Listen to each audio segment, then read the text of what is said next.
اللهم صل وسلم على سيدنا محمد صلى الله عليه وسلم وعلى آله وأصحابه وأزواجه وذرياته إلى يوم الدين. سبحانك لا علم لنا إلا ما علمتنا إنك أنت العليم الحكيم. رب اشرح لي صدري ويسر لي أمري واحلل عقدة من لساني يفقهوا قولي. رب زدنا علما وارزقنا فهما. رب يسر ولا تعسر. ربي تمم بالخير. ولا حول ولا قوة إلا بالله العلي العظيم. أما بعد. Alhamdulillah, puji syukur kepada Allah.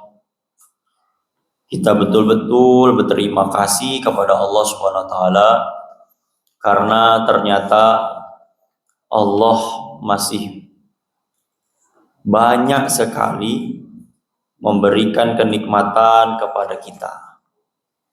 Terutama adalah nikmat iman dan Islam, serta kenikmatan dipilih Allah untuk mengerjakan amal soleh. Bapak Ibu semuanya, kita bisa kesini, kita bisa sholat, kita bisa zikir, kemudian kita sekarang ngaji. Itu semua murni karena bimbingan dan juga pilihan daripada Allah Subhanahu wa taala. Kalau Allah nggak pilih kita, Bapak Ibu ya, Allah nggak izinkan kita, maka mustahil sekarang kita ini bisa untuk sama-sama beramal. Karena yang namanya ke masjid itu nggak dilihat dari rumah yang dekat ataupun yang jauh. Nyatanya banyak orang-orang yang rumahnya jauh, dia tetap bisa sampai ke masjid, tetapi mereka yang bertetangga dengan masjid tidak pernah datang ke masjid. Ini adalah bukti bahwasanya memang yang namanya ke masjid, beribadah, itu semua pilihan Allah. Hanya mereka-mereka yang dipilih Allah lah sehingga mampu untuk beribadah.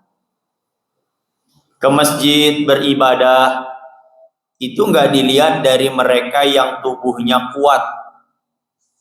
Nyatanya banyak mereka-mereka yang rajin sekali, fitness, nge-gym, sampai badannya tuh berbentuk-bentuk. Ternyata mereka nggak mampu untuk datang ke masjid. Tapi kita yang mungkin nggak pernah melakukan hal-hal demikian, ternyata Allah pilih untuk sama-sama bisa datang ke masjid beramal soleh.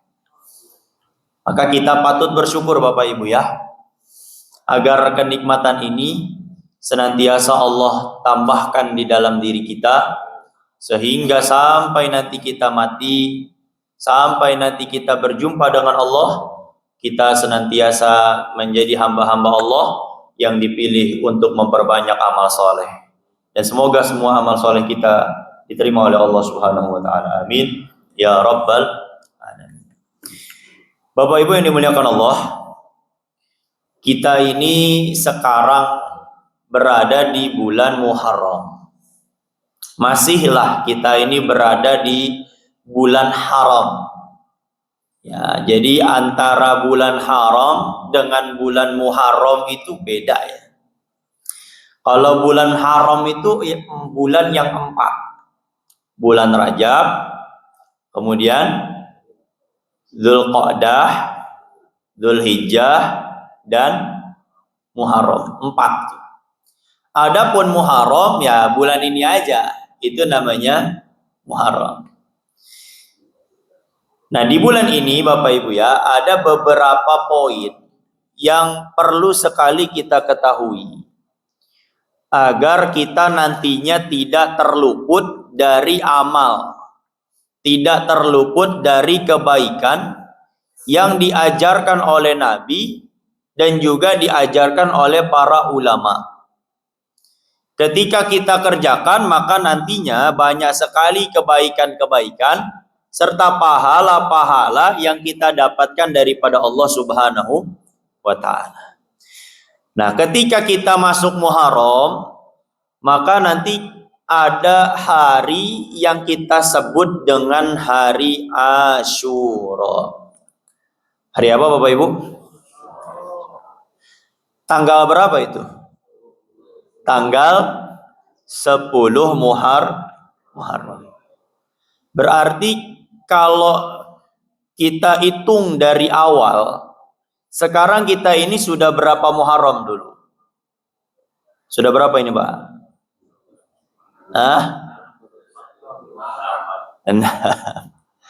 Kalau kita hitung dengan hitungan pemerintah, kita itu 1 Muharram itu bukan malam Selasa, tapi malam Rabu. Berarti Rabu itu adalah tanggal 1 Muharram. Berarti Rabu, Kamis, Jumat, Sabtu, Minggu. Berarti sekarang berapa Muharram? 5 Muharram. Berarti 5 hari lagi menuju Asyura. Maka saya ingin menyampaikan ini kepada Bapak Ibu semuanya, agar nanti ketika Asyura kita itu tahu harus beramal apa yang harus kita kerjakan sesuai dengan anjuran baginda Rasulullah Sallallahu Alaihi Wasallam, dan juga sebagaimana yang telah diajarkan oleh para ulama-ulama kita. Ketika kita dengar nama Asyura, maka yang pertama kali akan kita pahami adalah kita itu diperintahkan untuk puasa yang dinamakan namanya puasa Asyura. Maka ini yang pertama yang ingin saya sampaikan dulu. Di bulan haram, amalan-amalan yang paling dianjurkan itu adalah puasa di antaranya. Ya, termasuk juga berarti bulan Muharram. Kenapa demikian? Karena pahala ibadah yang kita kerjakan di bulan haram itu lebih besar pahalanya, balasannya daripada Allah Subhanahu wa taala. Nah, sekarang kalau kita tanya kepada diri kita masing-masing nih Bapak Ibu ya. Bulan haram yang udah kita lalui itu kan banyak itu kan. Dzulqa'dah udah lewat kemarin. Kemudian juga Dzulhijjah udah lewat. Sekarang kita sudah berada di bulan Muharram. Coba kira-kira Bapak Ibu kalau saya tanya, gak usah kita bahas Dzulqa'dah, Dzulhijjah aja dulu yang udah lewat. Coba kita bahas Muharram aja dulu. Siapa di antara Bapak Ibu yang sudah berpuasa dari awal Muharram sampai detik ini? Ada? Gak ada. Gak mesti setiap hari, atau mungkin udah pernah walaupun cuma sehari dari awal tanggal 1 Muharram sampai sekarang tanggal 5. Ada yang udah? Belum ya. Maka begini, kalau kita nggak bisa memperbanyak puasa di bulan Muharram secara khusus, maka nanti ketika Asyura itu tolong diusahakan jangan sampai nggak puasa. Karena baginda Nabi ketika ditanya oleh sahabat tentang keutamaan puasa Asyura, itu Nabi bilang begini Bapak Ibu ya. Kata baginda Nabi, mereka yang puasa pada tanggal 10 Muharram, maka Allah Subhanahu wa taala akan hapuskan dosanya 1 tahun yang pernah dia lakukan. Maka kalau kita nggak puasa, ini ruginya dunia akhirat ini. Ruginya dunia akhirat. Yang seharusnya kita dapat ampunan Allah atas dosa 1 tahun yang pernah kita lakukan, ternyata terlewatkan begitu saja karena kita tidak mau puasa. Nah, adapun sejarahnya, ini saya sampaikan dulu ya. Awal mula ada yang namanya puasa Asyura atau tanggal 10 Muharram itu, dulu begini Bapak Ibu. Nabi itu ngeliat orang-orang non-muslim sebelum adanya anjuran puasa Asyura, itu mereka tuh senantiasa puasa pada tanggal 10 Muharram. Pokoknya non-muslim itu di zaman itu, Kalau tanggal 10 Muharram, mereka tuh punya kebiasaan serentak untuk sama-sama puasa. Kemudian Nabi itu ketika ngeliat, Nabi nanya sama mereka itu, kamu ini puasa apa? Gitu kurang lebihnya. Kemudian mereka bilang, kami ini puasa sebagai bentuk syukur. Ya, sebagai bentuk terima kasih kepada Tuhan kami yang telah menyelamatkan Nabi Musa daripada kejaran Firaun. Jadi pada tanggal 10 Muharram itu banyak sekali peristiwa-peristiwa terjadi yang berkaitan dengan para nabi dan juga para rasul. Nah, di antaranya adalah peristiwa yang besar itu terselamatkannya Nabi Musa daripada kejaran. Nah, itu bertepatan dengan tanggal 10 Muharram. Ketika Nabi dengar itu Bapak Ibu, Nabi itu langsung sontak ngomong begini. Nahnu ahaqqu bi Musa. Kami, kata Nabi, lebih layak bersyukur atas keselamatannya Nabi Musa dibandingkan kalian. Itu kata Nabi itu. Maka dari situlah Nabi SAW memerintahkan kepada para sahabatnya untuk mereka berpuasa pada tanggal 10 Muharram. Atau yang disebut dengan puasa Asyura. Cuman Nabi itu nggak pengen ibadah kita ini nantinya disama-samakan dengan ibadah non-muslim. Nabi itu nggak pengen kayak gini nantinya. Ah, itu mah puasanya ngikutin puasa kita itu mah. Nabi nggak mau begitu. Akhirnya Nabi itu bilang begini, wa khalifuhum, kamu puasa Asyura, tapi tolong bedain puasa kamu dengan puasa orang kafir. Gimana cara bedainnya? Ini diajarin sama Nabi. Sumu qablahu au ba'dah. Kata baginda Nabi, biar puasa Asyura kamu tuh beda sama orang-orang kafir, maka selain kamu puasa Asyura, maka puasa jugalah sebelum Asyura atau puasa setelah Asyura. Jadi nanti puasa itu jangan tanggal 10 doang kalau bisa mah. Gitu ya. Bisa Bapak Ibu pilih puasa itu tanggal 9 dan tanggal 10, atau bisa juga tanggal 10 dan tanggal 11. Kalau Bapak Ibu nanya lebih afdol yang mana Ustadz? Jawabannya 9, 10, 11. Itu kalau ditanya gitu ya. Ya tentu tuh. Yang namanya ibadah ya makin banyak ya makin bagus kan begitu. Nah ini jangan sampai terlewatkan ini. Walaupun kalau misalkan ada orang misalkan begini, Ustadz, saya mah sehari aja dah. Ada gak orang begitu ya? Ada ya? Orang sekarang kan begitu. Kalau diajak kebaikan tuh pengennya yang minimal-minimal. Yang penting kan saya udah ngerjain Ustadz. Ya, orang sekarang begitu nih ya. Tapi kalau urusan dunia pengennya maksimal.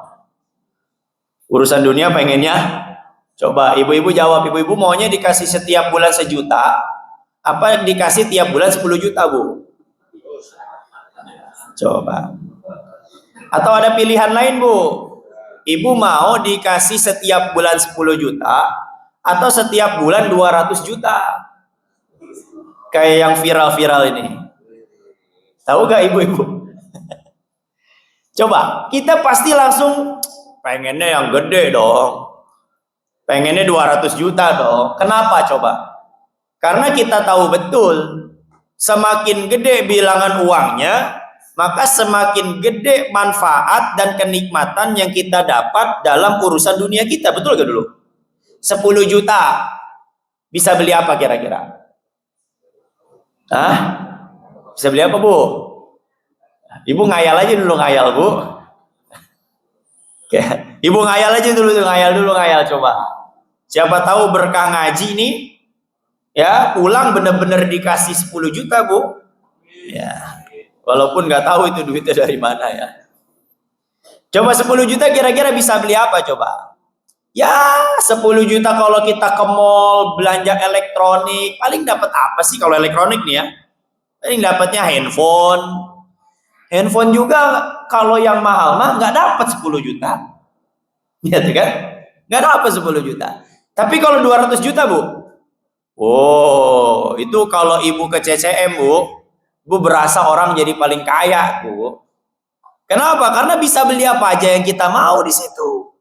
Nah, tapi kenapa orang-orang saat ini kalau dalam urusan ibadah tuh nggak kayak gitu? Padahal semakin besar, semakin banyak pahalanya, maka semakin nyaman kehidupan akhiratnya. Kan begitu kan harusnya kan? Nah, maka kalau misalkan ada orang yang nggak mau puasa kecuali Asyura doang, kemudian ditanya apa hukumnya, ya jawabannya nggak apa-apa. Jawabannya nggak apa-apa. Karena begini, perintah Asyura itu sendiri adalah hukumnya sunnah. Jadi jangankan puasa sehari, nggak puasa juga nggak apa-apa sebenarnya. Cumannya kalau kita nggak puasa, ini kita sangat rugi sekali karena kita terluput daripada amal yang begitu besar di hadapan Allah Subhanahu wa Ta'ala. Itu amal yang pertama. Apa Pak, Bu? Puasa. Kemudian yang kedua, yang ingin saya sampaikan nih, ini hari Asyura nanti diingat-ingat ini. Yang pertama, jangan sampai nggak puasa. Kalau di sini ada acara santunan yatim, misalkan aja dulu nih, entah ibu-ibu, entah bapak-bapak, ngadain acara. Jangan sampai nantinya acara itu malah menjadi sebab kita nggak puasa Asyura. Nah, orang-orang sekarang kan begitu nih, buat acara, kemudian jadi alasan untuk nggak puasa. Kamu kenapa nggak puasa? Iya, di masjid ada acara santunan, nanti ada makan. Akhirnya enggak menjalankan ibadah puasa. Nah, maka kalaulah ada acara-acara semacam itu, besek-besek itu bisa dibagikan agar dibawa pulang aja. Jadi mereka yang puasa bisa mereka makan ketika nanti buka. Bagi mereka yang nggak puasa, ya bisa mereka makan di rumah-rumah mereka masing-masing. Itu caranya seperti itu kalau memang ada. Jadi saya nggak mau acara itu nantinya menjadi alasan untuk kita tidak beribadah. Itu yang pertama. Yang kedua, nih, tolong diingat ini ya. Amalan yang dianjurkan oleh baginda Nabi SAW itu diantaranya adalah meluaskan rezeki kepada keluarga. Ini khususnya kaum bapak, ini. Meluaskan rezeki, melapangkan rezeki kepada keluarga pada hari Asyura. Ada hadis yang berbicara kayak begini ya Bapak Ibu ya.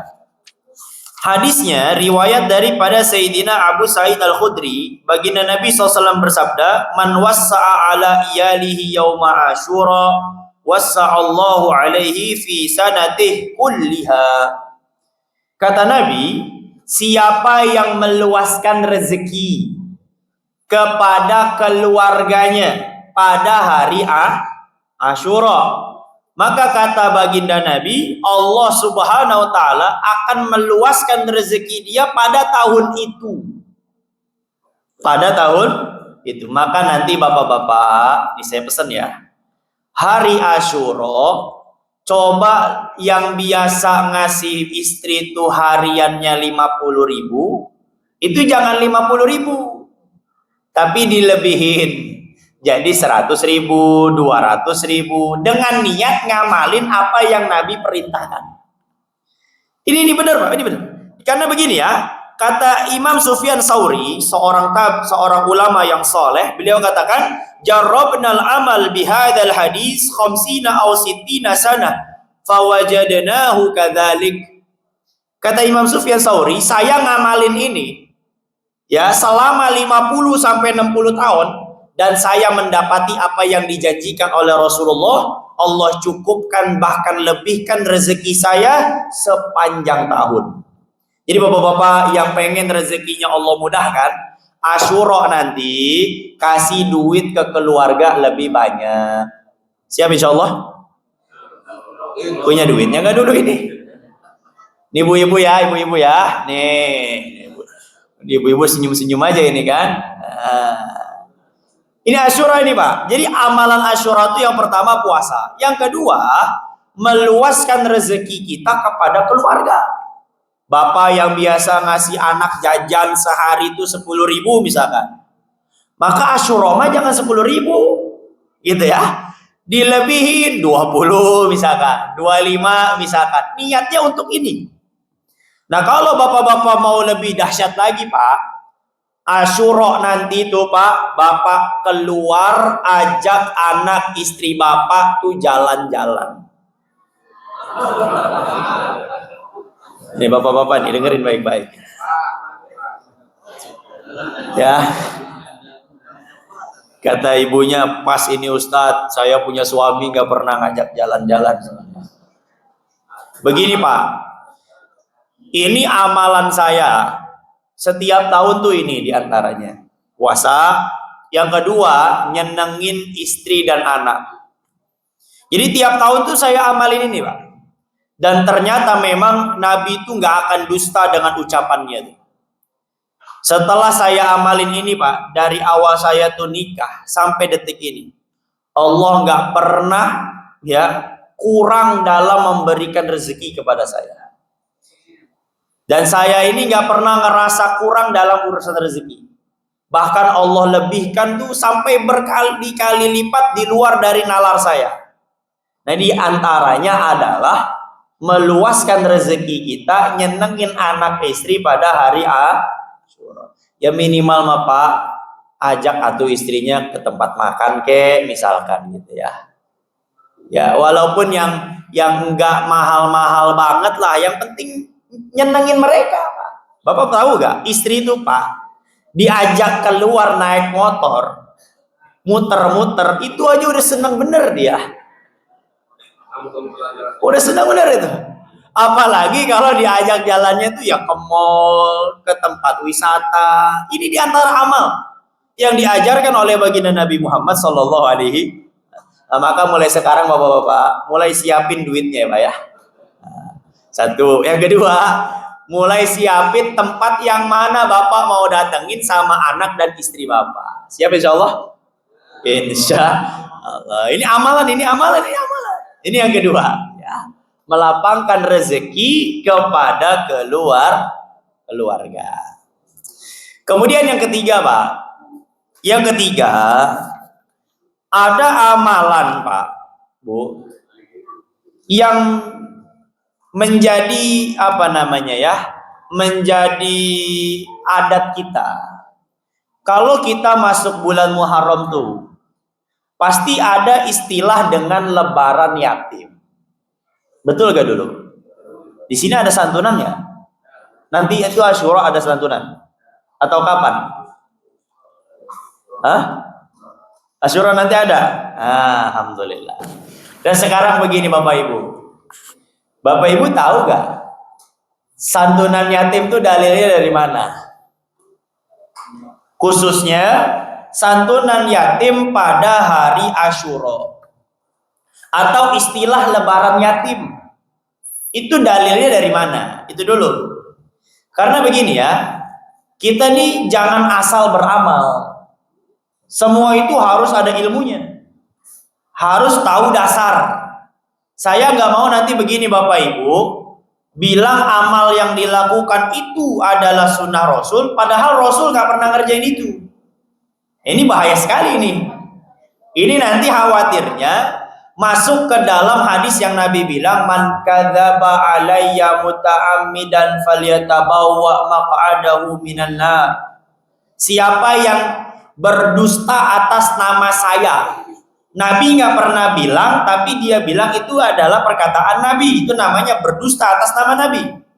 Nabi nggak pernah ngerjain, tapi dia bilang Nabi pernah ngerjain. Itu namanya berdusta atas nama Nabi secara sengaja. Maka kata Nabi, falyatabawwa maq'adahu minan nar.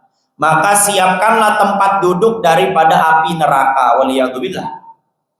Ini dahsyat sekali hukuman bagi mereka yang asal ngomong Nabi bilang, Nabi ngerjain, padahal Nabi nggak pernah ngomong, Nabi nggak pernah ngerjain. Nah, lebaran yatim itu Pak mengkhususkan ya nyantuni yatim pada hari Asyura itu nggak ada dalilnya dari Nabi. Itu dulu. Ulangi lagi. Nggak ada dalilnya dari Nabi. Silakan bapak-bapak yang udah ngaji di sini cariin aja satu dalil Nabi mengkhususkan Asyura untuk menyantuni yatim. Atau Nabi itu merayakan Asyura dengan ngumpulin anak yatim kemudian dibagi-bagiin duit. Itu nggak bakal ketemu tuh riwayat itu. Karena memang nggak ada. Adapun menyantuni yatim, ya itu sifatnya umum. Kapan-kapan aja boleh. Dalilnya dalil umum. Apa kata Nabi? Ana wa kafilul yatimi kahataini fil jannah. Saya bersama orang yang menjamin kehidupan anak yatim nanti di surga kayak begini nih. Ini dekat apa jauh? Dekat ya. Walaupun hadisnya tuh nggak bilang nyantuni, Nabi tuh bilang menjamin kehidupan anak yatim. Nyantuni sama menjamin kehidupan itu jauh berbeda. Jauh benar bedanya kan? Kalau nyantuni anak yatim tuh ya setahun sekali kayak kita sekarang ini. Tapi kalau menjamin kehidupan anak yatim itu setiap bulan dia perhatikan bagaimana makannya, bagaimana sekolahnya. Adalah sedikit banyaknya kita ini membantu daripada apa yang diperlukan oleh anak yatim. Begini Bapak Ibu ya. Nabi itu kenapa coba sampai bilang saya bersama orang yang menjamin yatim itu nanti kayak gini di surga. Kenapa Nabi sampai kayak gitu? Karena Nabi itu tahu bagaimana rasanya menjadi yatim. Ulangi lagi. Karena Nabi tahu bagaimana susahnya menjadi yatim. Jadi saya pengen mengajak Bapak Ibu begini ya. Jangan sampai kita ini cuek sama yatim tuh jangan. Tolong betul. Dan nyantuni yatim setahun sekali tuh ya dibilang bagus ya adalah bagusnya. Tapi dibilang gak bagus juga gak bagus. Coba Bapak Ibu bayangin ya. Anak yatim disantuni cuma setahun sekali. Udahnya setahun sekali yang diterima nggak seberapa. Paling berapa sih isi amplopnya? Berapa coba? Paling cuma 50, paling cuma 100.000, 150, itu aja udah gede banget itu mah. Malah kadang ada yang isi amplopnya itu cuma 25.000. Setahun sekali 25.000 coba. Nah begini, saya pengennya begini Bapak Ibu. Di momen ini saya pengen menyampaikan. Kita ini jangan sampai cuek, nggak peduli sama anak-anak yatim. Coba Bapak Ibu jawab ya. Bapak Ibu sekarang kalau ngelihat yatim, yang di benak Bapak Ibu itu apa? Apa? Kosong gitu aja atau apa? Saya ajarin ya, biar kita peduli sama yatim. Kalau Bapak Ibu ngelihat anak yatim, coba langsung hadirkan di dalam pikiran dan hati kita bagaimana dahulu Rasulullah SAW. Jadi ketika ngelihat yatim, ingat siapa? Nabi. Biar kita ini peduli kepada yatim. Karena Nabi Muhammad tuh dari kecil gak pernah lihat bapaknya. Kemudian dari umur bayi sampai 4 tahun dirawat sama Halimatus Sa'diyah.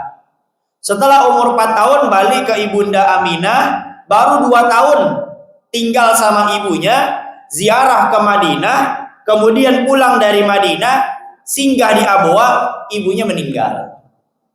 Baru 2 tahun hidup sama Ibunda Aminah, kemudian Allah cabut nyawanya. Jadi dari kecil tuh Nabi tuh nggak pernah ngelihat wajah ayahnya, dan baru tinggal sebentar sama ibundanya sudah ditinggal. Jadi mulai sekarang kalau ngelihat yatim tuh yang di pikiran kita siapa? Rasul. Biar apa? Biar peduli. Karena kasihan Bapak Ibu, kalau mereka kita nggak bantu tuh kira-kira siapa yang mau bantu mereka?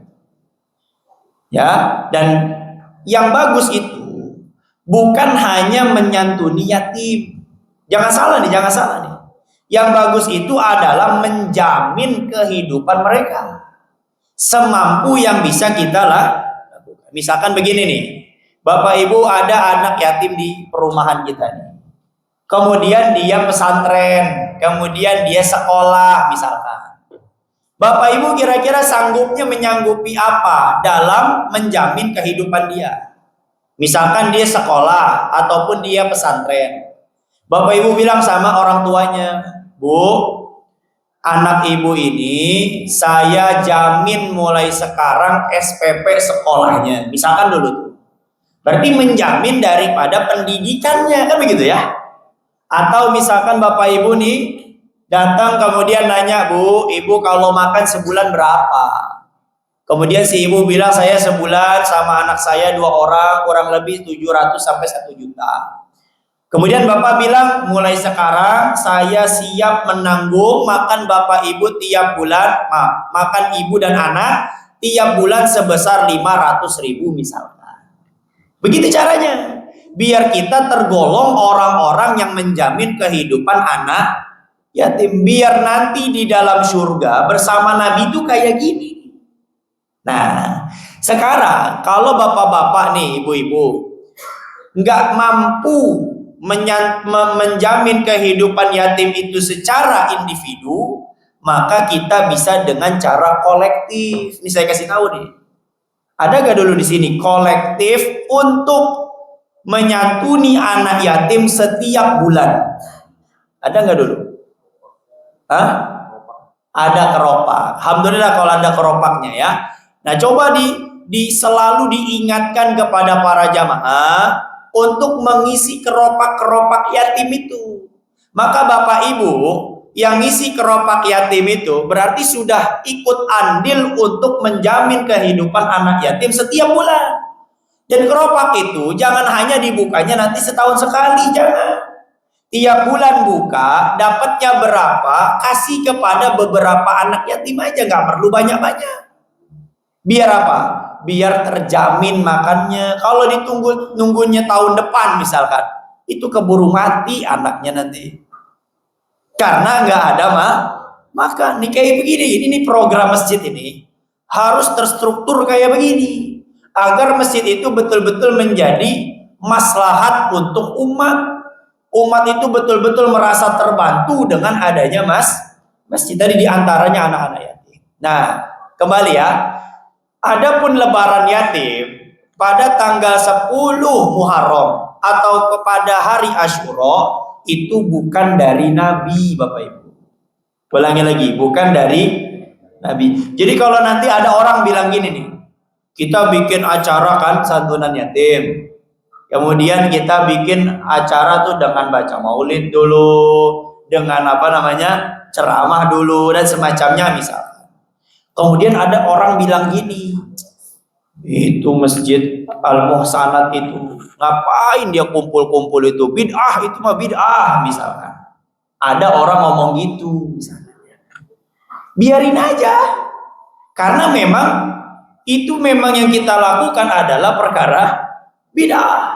Tapi ini yang disebut dengan bid'ah yang baik. Jadi kalau ada orang yang nyinyir, kalau bahasa sekarang apa namanya? Nyinyir. Tahu nyinyir gak ibu-ibu? Tahu ya? Nah, biarin aja. Karena memang kumpul-kumpul hari Asyura untuk nyantuni anak yatim itu memang perkara bid'ah. Tapi inilah yang disebut dengan bid'ah yang baik. Nah, sekarang asal mula ada istilah santunan yatim pada hari Asyura itu dari mana? Dari ulama. Nih Bapak Ibu ya. Ada kitab, namanya kitab Irsyadul Ibad. Tahu kitab itu, tahu? Enggak. Ada namanya kitab Irsyadul Ibad. Ini penulisnya namanya Al-Imam Abdul Aziz Al-Malibari.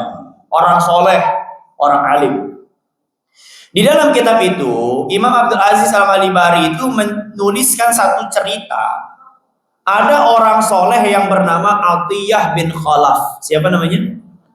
Atiyah bin Khalaf. Ini Pak, Atiyah bin Khalaf ini dulunya kaya banget.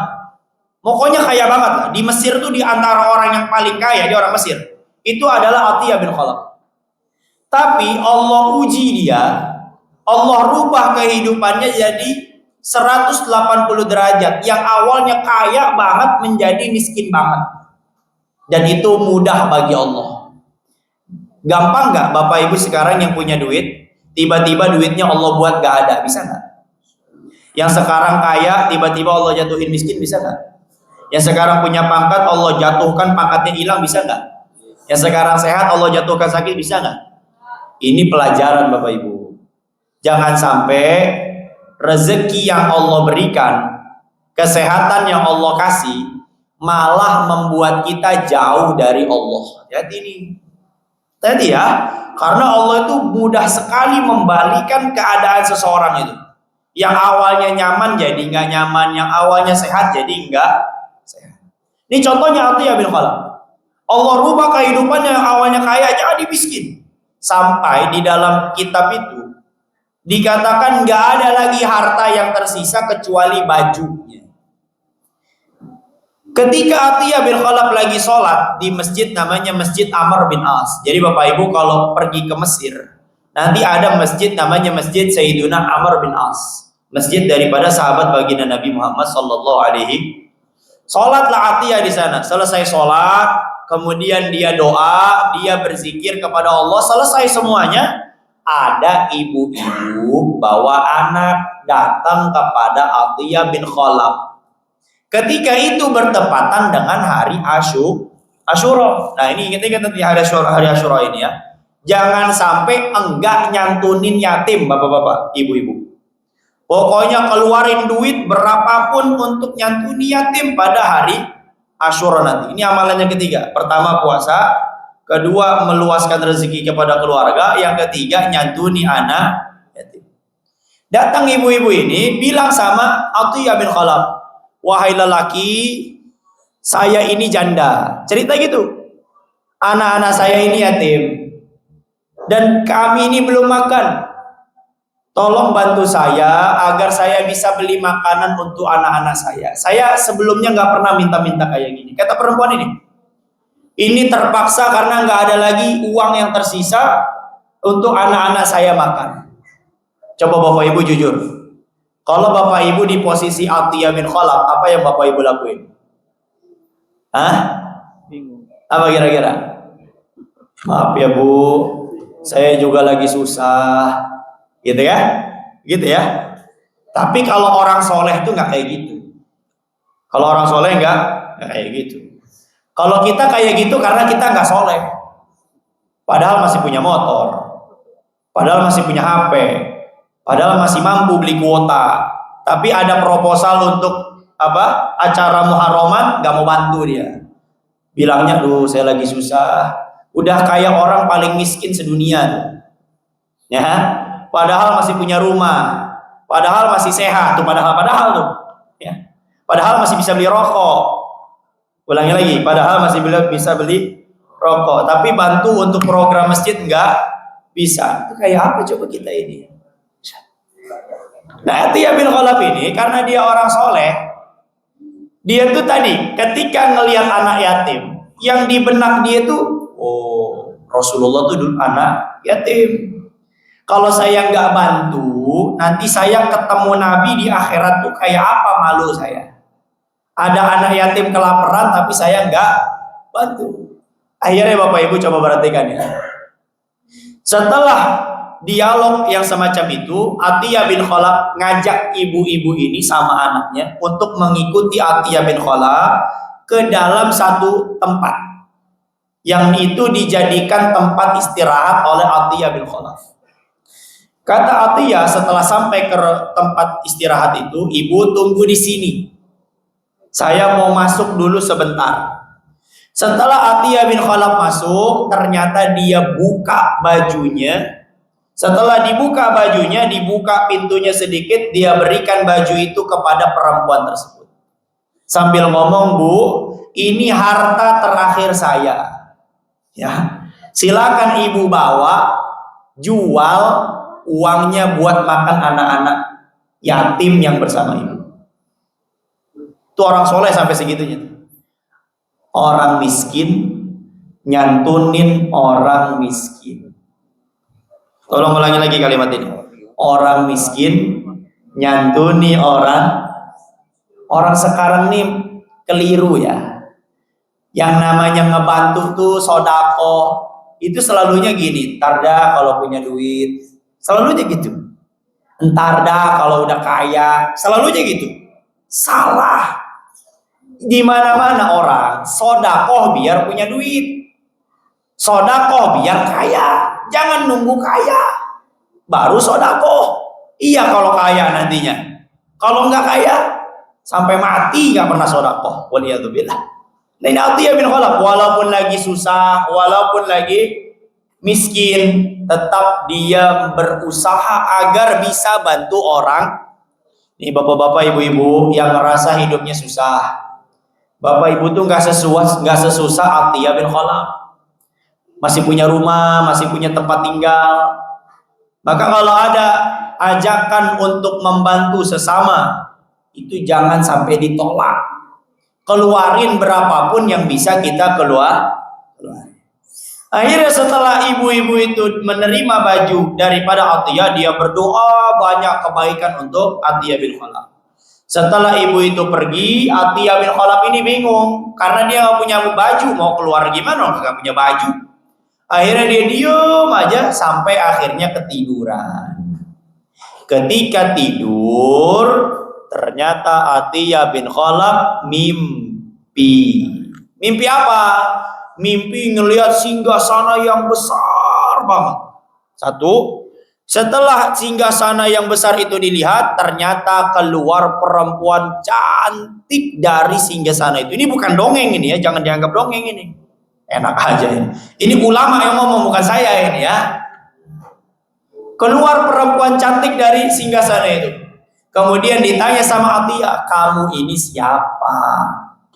Kemudian kata perempuan tersebut, saya adalah Asyura, bidadari yang bernama Asyura, yang Allah siapkan untuk kamu di dalam surga. Oh. Akhirnya setelah bangun dari tidurnya, Atiyah bin Khalaf tuh langsung doa sama Allah. Ya Allah, kalau emang bener mimpi saya tadi, saya ini sudah ada jaminan mati langsung masuk surga, faqbidni ilaika sa'ah, cabut nyawa saya sekarang juga. Ngapain lagi hidup? Orang udah ada jaminan masuk surga kok. Sekarang bapak-bapak coba, ibu-ibu jawab, kenapa selalu doanya pengen panjang umur? Coba jawab. Bingung kan? Alasan utamanya karena takut mati. Satu. Tapi aneh ya, kok orang beriman kok takut mati? Di mana-mana yang namanya orang beriman itu, dia tuh selalu menanti datangnya kematian. Karena dengan kematian inilah dia bisa berjumpa dengan Tuhannya. Harus ya? Ya sekarang kenapa kita kok doanya Allah panjangkan umur, sehatkan badan, kenapa? Karena belum tahu nasib akhiratnya kayak gimana. Doanya gini nih, ya Allah panjangkan umur saya, biar saya bisa memperbanyak amal soleh. Ternyata setelah dipanjangin umurnya nggak beramal soleh. Ya, kurang ajar ini kan. Ya Allah sehatkan badan saya biar saya bisa ngaji di masjid. Udah sehat nggak ngaji, kurang ajar emang. Manusia emang begitu, kurang ajar emang ya. Nah, akhirnya Atiyah bin Khalaf tuh doa, kalau emang bener mimpi saya tuh faqbidni ilaika sa'ah, udah cabut aja nyawa saya sekarang juga. Akhirnya Allah ijabah doa daripada Atiyah bin Khalaf, langsung cash Allah cabut nyawanya. Ini sebagaimana yang Allah firmankan dalam Quran, wa abashiru bil jannati allati kuntum tu'adun. Jadi Bapak Ibu, orang-orang beriman itu kalau mereka meninggal dunia, sebelum meninggal dunia Allah kasih kabar gembira tentang nasibnya nanti di akhirat. Ada yang dikasih kabar gembiranya ketika sedang sakaratul maut. Ada yang dikasih kabar gembiranya melalui mimpi sebelum datangnya ajal atau kematian yang sudah ditentukan oleh Allah Subhanahu wa taala. Ini penting ini. Nah, maka oleh sebab itu dari sinilah asal mula ada istilah santunan anak yatim atau lebaran yatim pada hari Asyura. Jadi bukan dari Rasul, tapi dari seorang ulama yang soleh yang bernama Atiyah bin khalaf. Ini tercatat di dalam kitab namanya Irsyadul Ibad. Yang ngomong adalah ulama besar namanya Al-Imam Abdul Aziz Al-Malibari. Jadi kalau ada orang ngomong begini, Ustaz, saya nggak percaya cerita Ustaz. Terserah itu mah. Gitu ya. Kalau ada orang ngomong khurafat itu mah dongeng, bodoh amat saya mah. Yang penting yang cerita ini ulama, begitu dulu. Orang soleh. Kalau ulama yang ngomong, yang cerita itu orang soleh, kemudian kita nggak percaya, kita ini siapa? Itu dulu pertanyaannya. Ulama bukan, orang soleh bukan. Udahnya nggak soleh ngebantah orang soleh, itu kan aneh. Bukan ulama tapi ngedebat ulama. Ini kan fenomena akhir zaman ini. Ada ulama ngaji puluhan tahun didebat sama orang bodoh yang nggak bisa baca kitab. Ini fenomena akhir zaman ini. Coba kalau bapak-bapak, ibu-ibu tuh melihat di sosial media, isinya begitu semua. Yang mencaci ulama tuh mereka-mereka yang nggak pernah ngaji, yang nggak pernah pesantren. Di akhir zaman ini. Nah, jadi cerita ini, bapak ibu mau percaya boleh, nggak percaya juga nggak murtad, tenang aja. Tapi kalau bapak ibu bertanya kepada saya, percaya atau tidak? Percaya. Karena ulama semacam beliau itu jauh dari kata berbohong. Nah, kalau yang cerita itu bapak-bapak, ya itu baru saya nggak percaya. Ustadz, setelah saya nyantuni anak yatim kemarin, Ustadz, saya malamnya mimpi ketemu bidadari cantik, Ustadz. Kalau bapak cerita gitu saya nggak percaya. Itu ya. Karena begini ya, karena jauh sekali yang kayak gitu-gitu itu bisa kita alami, itu jauh sekali. Nah, maka nanti Pak, Bu, hari Asyura kita niat sama-sama untuk ngeluarin sebagian harta untuk diberikan kepada anak-anak yatim. Nah, kemudian kalau bapak berani mah, habis nyantuni anak yatim langsung aja minta dicabut nyawanya. Ibu juga sama.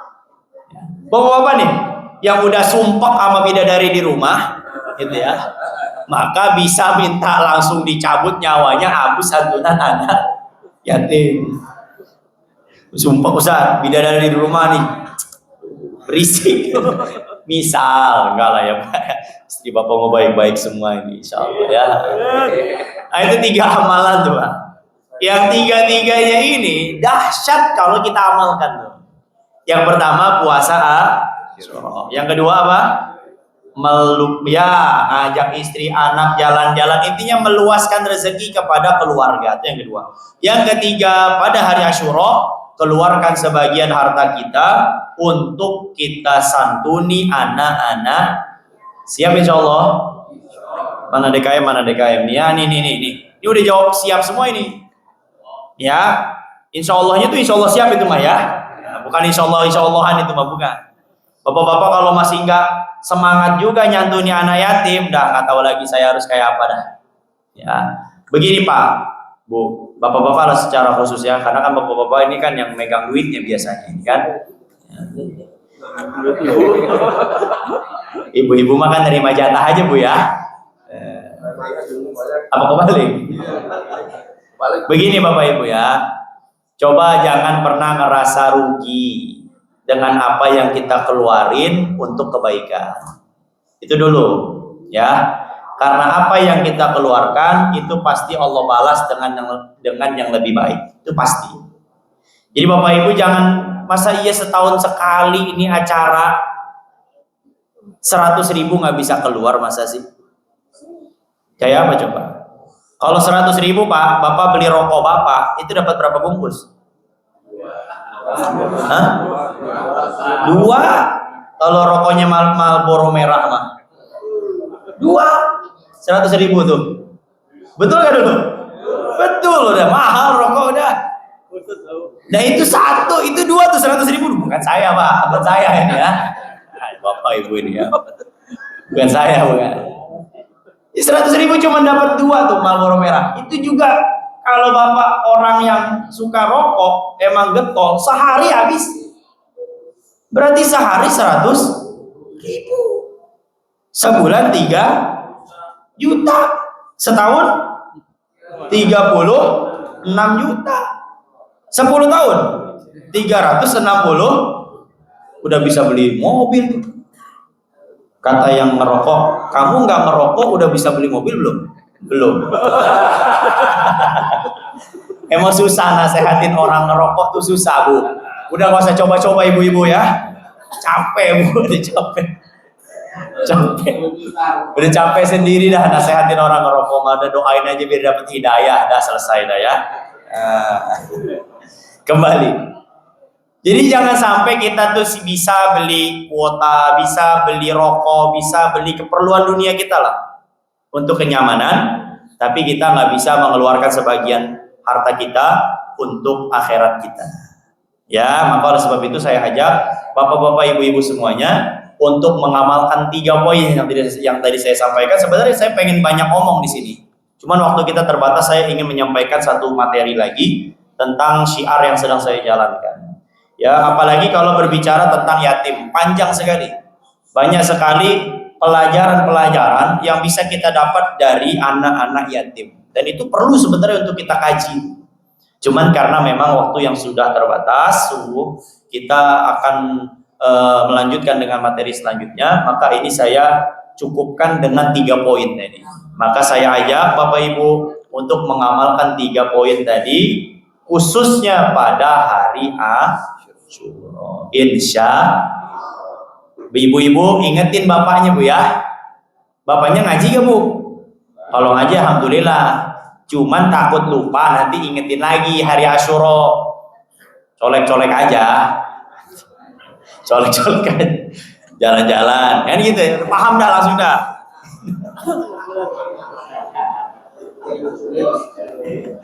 Nah, itu 3 amalan yang bisa kita kerjakan nanti pada hari Asyura. Alhamdulillah. Nah, Bapak Ibu semuanya, ada satu lagi sebagai penutup ini. Ya, materi yang ingin saya sampaikan, dan ini yang sedang saya syiarkan bersama Al-Habib Amri Azawad Khan, menantu daripada Abi Halim. Saya dengan beliau dan beberapa ustadz yang lain juga termasuk sedang mensyiarkan satu metode yang bisa memudahkan kita mengamalkan Al-Quran, menghidupkan Al-Quran. Begini Bapak Ibu, saya boleh minta jawaban jujur gak Bapak Ibu? Bapak Ibu selama ini Quran itu dibaca doang atau sudah dihidupkan? Dihidupkan tuh ditadaburi dan diamalkan setiap ayatnya. Tolong jawab. Berarti jujur ya. Jujur. Berarti selama ini Quran itu cuman kita jadikan sebagai bacaan berpahala. Bapak Ibu, kalau Quran cuman dijadikan bacaan berpahala, sebagaimana yang sekarang Bapak Ibu lakukan, maka sungguh itu perkara yang sangat merugi. Karena Al-Quran itu Pak Bu, Allah turunkan bukan hanya sebatas untuk dibaca, tapi Allah turunkan Al-Quran untuk menjadi solusi hidup. Bapak Ibu percaya nggak kalau Quran itu bisa menjadi solusi dari setiap masalah? Percaya nggak dulu? Kalau nggak percaya murtad berarti ya. Karena apa? Karena Allah bilang syahrul Ramadan alladzi unzila fihil Quran hudan. Kami turunkan Quran itu untuk sebagai petunjuk hidup, sebagai solusi. Jadi apapun Bapak Ibu masalahnya itu bisa selesai dengan Quran. Dan sekarang Bapak Ibu coba jawab pertanyaan saya. Al-Quran itu diturunkan itu berapa lama? Berapa lama? 22 tahun. 23 tahun. Dari umur Nabi 40 sampai umur Nabi 63. Nah sekarang Bapak Ibu pernah nggak bertanya-tanya, kenapa ya kok Quran itu dituruninnya sampai perlu waktu 23 tahun? Padahal bisa nggak Pak Bu, Allah langsung turunin Quran itu sekaligus satu malam, bisa nggak? Bisa, kalau Allah mau gampang aja. Tapi kenapa perlu sampai 23 tahun? Kenapa Quran itu kok dituruninnya dicicil? Kalau bahasa kita dicicil sekarang. Karena kata ulama, Al-Quran itu Allah turunkan sebagai jawaban dan bimbingan untuk Rasul. Ketika Nabi lagi bingung, Nabi punya masalah, maka Allah turunkan Al-Quran sebagai jawaban. Maka Bapak Ibu, Quran itu adalah jawaban dari setiap masalah-masalah hidup. Sekarang Bapak Ibu punya masalah nggak? Apa? Banyak tuh kan?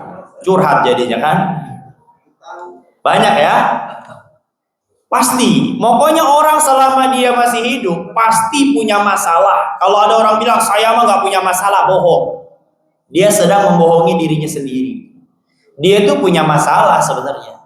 Cuman kadang ada orang yang memang punya masalah seperti nggak punya masalah. Ada, tapi tetap punya masalah.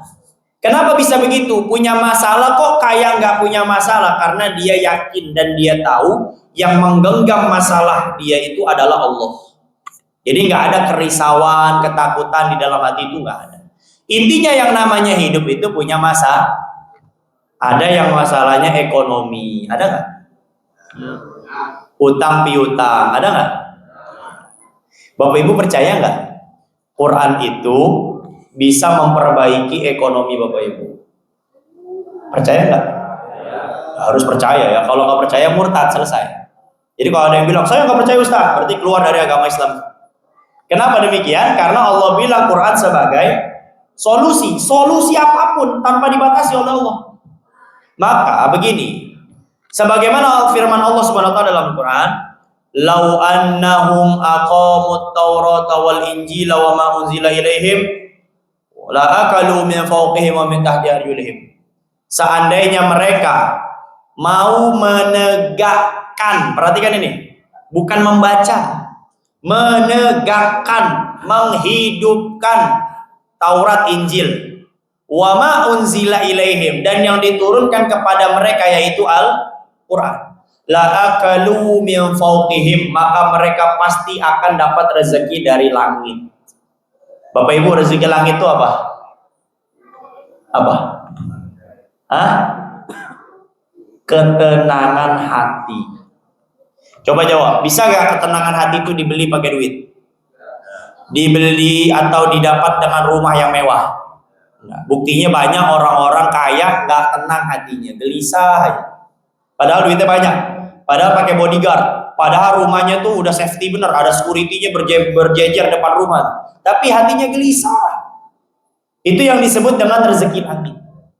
Wa min tahti arjulihim, dan juga rezeki dari kaki-kaki mereka. Apa maksudnya?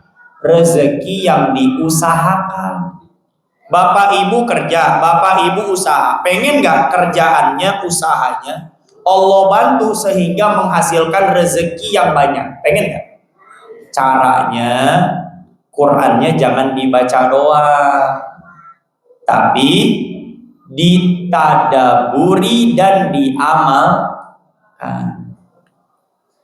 Kalau kita bicara sejarah, Bapak Ibu tahu Madinah?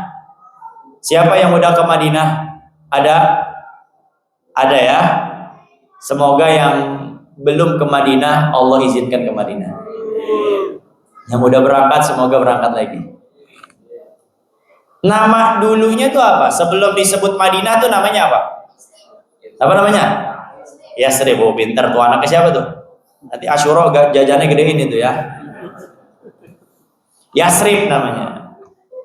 Kalau Bapak Ibu mau tahu, Yasrib itu adalah satu kota miskin, SDM-nya rendah, ekonominya dikuasai Yahudi, perang nggak selesai-selesai, riba di mana-mana, wabah penyakit di mana-mana. Yasrib itu dulu. Tapi lihat, ketika Nabi datang bersama kaum muhajirin bawa Al-Quran, kemudian Al-Quran dihidupkan di Yasrib, diamalkan, ditadaburi setiap ayatnya. Allah rubah Yasrib menjadi Madinah yang kita kenal saat ini. Ekonominya ada di Madinah, kesehatannya ada di Madinah, bahkan tanah-tanah Madinah itu kalau kita olesin ke yang sakit di antara organ tubuh kita, itu Allah berikan kesembuhan. Disebut dengan namanya turbatus syifa. Kemudian kalau kita berbicara tentang keberkahan, keberkahan ada di Madinah. Itu semua bisa terjadi karena apa? Qur'annya ditadaburi dan diamal. Maka Bapak Ibu, kalau kita ingin memperbaiki ekonomi finansial kita, gampang caranya. Jangan cuman dibaca, tapi Qur'annya mulai sekarang dihidupkan dengan cara ditadaburi dan diamal. Yang pertama. Kemudian yang kedua, Bapak Ibu percaya nggak Quran itu bisa menjadi obat dari segala macam penyakit? Percaya nggak dulu? Nah, harus percaya, nggak boleh nggak. Jawabannya nggak ada lagi yang lain kecuali percaya, nggak ada lagi. Karena Allah bilang begini, wa nunazzilu minal Qur'ani ma huwa syifaun wa rahmah. Kami turunkan Quran sampai jam berapa nih? Saya takut ibu-ibu udah mulai gerak-gerak ini kan karena pegel-pegel ini ya. Dikit lagi Bu ya. Masih bisa bertahan nggak kira-kira dulu Bu? Dikit lagi. Bapak Ibu percaya gak Quran itu bisa menjadi obat dari segala macam penyakit? Nah, sekarang Bapak Ibu punya penyakit apa enggak? Punya. Coba ikhtiarnya tuh bukan hanya ke dokter. Coba ikhtiarnya tuh dengan menghidupkan Al-Quran. Karena kalau bicara hakikat, yang menyembuhkan tuh dokter apa Allah? Allah tuh bisa nggak nyembuhin kita tanpa harus ke dokter? Bisa. Mudah bagi Allah itu. Allah bilang dalam Quran, kami turunkan Al-Quran itu sebagai obat. Stroke, bisa nggak sembuh dengan Quran? Tipes, bisa nggak sembuh dengan Quran? Kemudian apa lagi? Kolesterol, darah tinggi, bisa nggak sembuh dengan Quran? Bisa. Bisa.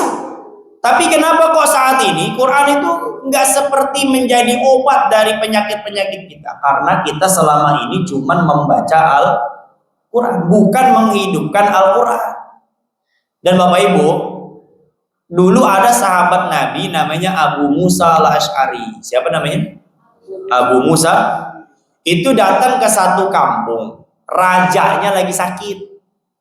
Udah manggil dokter dari daerah-daerah ternama, tetap tidak bisa menyembuhkan penyakitnya. Ketika Abu Musa al-Asy'ari datang, diminta untuk ngobatin rajanya. Coba Bapak Ibu lihat apa yang dilakukan oleh Abu Musa. Dia cuman baca Fatihah. Sekali doang baca Fatihah, kemudian diminumkan air itu kepada si raja. Di dalam riwayat, di dalam hadis-hadis itu tercatat, itu rajanya Bapak Ibu seperti orang yang lepas dari ikatan yang selama ini mengikat dirinya. Jadi modal Fatihah bisa tapi kok kita udah Fatihah berkali-kali, hatam berkali-kali, kok nggak sembuh-sembuh? Karena Qurannya cuma dibaca. Quran itu jangan cuma dibaca, tapi dihidupkan. Nah ini Bapak, mungkin ini saja. Saya nggak akan buka tanya jawab, atau ada tanya jawab? Nggak ada.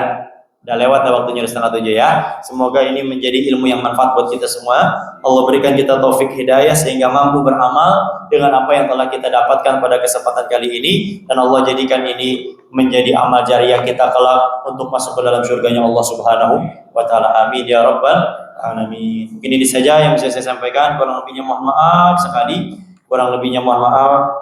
Jika ada salah, khilaf, tolong dibukakan pintu maaf yang sebesar-besarnya agar tidak menjadi hijab di antara kita di hadapan Allah Subhanahu wa taala. Subhanakallahumma wa bihamdika asyhadu an la ilaha illa anta astaghfiruka wa atubu ilaik. Kurang lebihnya mohon maaf. Assalamualaikum warahmatullahi wabarakatuh. Waalaikumsalam.